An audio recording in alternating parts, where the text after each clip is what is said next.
Hello, Sir Carlo. Kumusta po? Redman Toys Raymond here. So, ito sir. Testingin natin sir yung unit na order nyo. The VFC BCM MCMR MK2 14.5 Airsoft Gas Blowback Rifle. Okay. So, testingin natin siya using your magazine. Okay. The original BCM magazines. Kasi nung in-adjust ko yung FPS niya, ginamit ko yung mga lumang magazine ko. So, itong dalawa, hindi pa to nagagalaw. Hindi pa siya nagagamit. So, nilagyan ko pa lang siya ng number 12 na gas, tapos nilagyan ko siya ng BB. Yung isa, medyo madami nilagay ko, tapos yung isa, hindi naman masyado. Parang binawasan ko ng konti. Okay ba? Parang hindi masyado mo-wear yung unit. Okay? So, ito yata yung mas konti, ito yata yung mas madami. No? So, testingin natin, check natin yung FPS. May posibilidad kasi magkaiba sila or pwede rin magkaparehas. So, tingnan natin.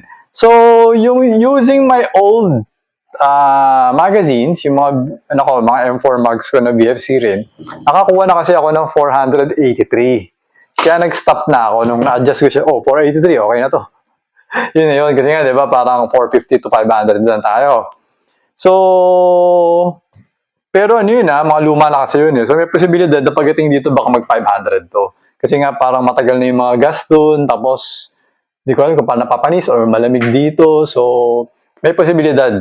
Pero may posibilidad din na same. Okay? So lower, parang di ata mag-lower. Pero ewan ko, tingnan natin. Either way, 450 to 500 tayo, di ba? Okay. So ayan sir. So, nilagyan ko na rin to ng grease, no? Yung bolt carrier niya, nilagyan ko na rin. Tapos yung charging handle, actually ko, ayan. So, medyo mas kinapapano, mas madulas na siya. Okay? So, ano ba uunahin ko? Hindi ko alam kung ano uunahin ko. Yung mas madami na rin siguro, to, yung mas madami. Alright? So, ayan. Sir Ding. Okay, check kung natatanggal ba. Okay, pasok naman. Okay? So, firing. 508.8. Okay? Sabi ko mas malakas si pagka 508.8. 498.3. Pero konti lang naman. Kasi pag doon, ginamit ko 500, lumalabas dito 520. So alam ko may 20 kasi. 496.4. 494.8. 496.6. 497.9. Okay, so teka lang, change mag lang tayo. Check naman yung isa kung ilan yung FPS nito. Okay. 505.4.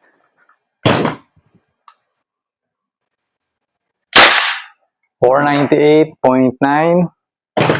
Parang mas okay yata pagka ganitong FPS lang. Parang pag yung 500. Pag 520, parang sumusobra yata eh. Parang sobra na. Ito parang okay lang eh, kasi medyo stable siya, no? Kasi 12 lang yung gas na ginamit ko, hindi siya 14 12. Ito lang yung ginamit ko na gas dito.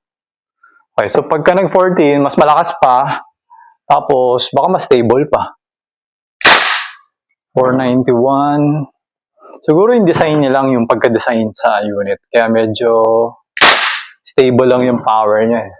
Or magkaiba yung rifle tsaka ano. Ay hindi, sa design yata. Kasi si WE, mabilis bumaba yung kay WE eh. So, sa design siguro.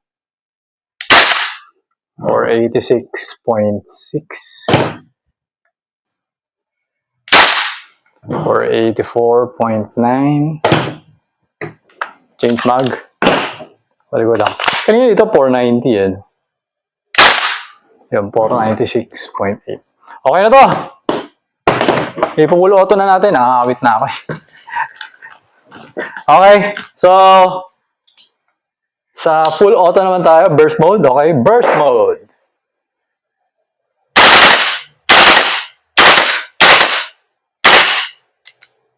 Okay. Nalaman. Tapos, ito naman sa kabila.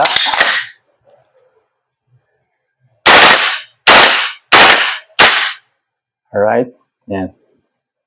Wala lang ano. Pag lumalamig yung mug, ang isa na mapapansin ko, parang nagiging malamya yung full auto niya. Parang yung pressure yata, yung pressure, no? Kasi dito, nung bandang uli, parang medyo nagiging malamya na siya. Pero dito, nung ito kinabit ko, lumakas. Ganun siya. So, ano ba yun? Siguro bumababa na FPS or something. Parang ganun. Lumalamig na kasi.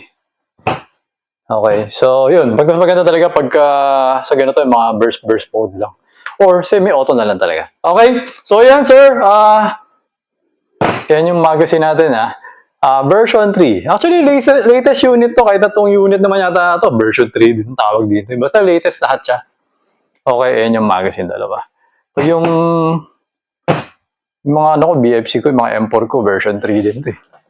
Tama ba? Ayan. Okay.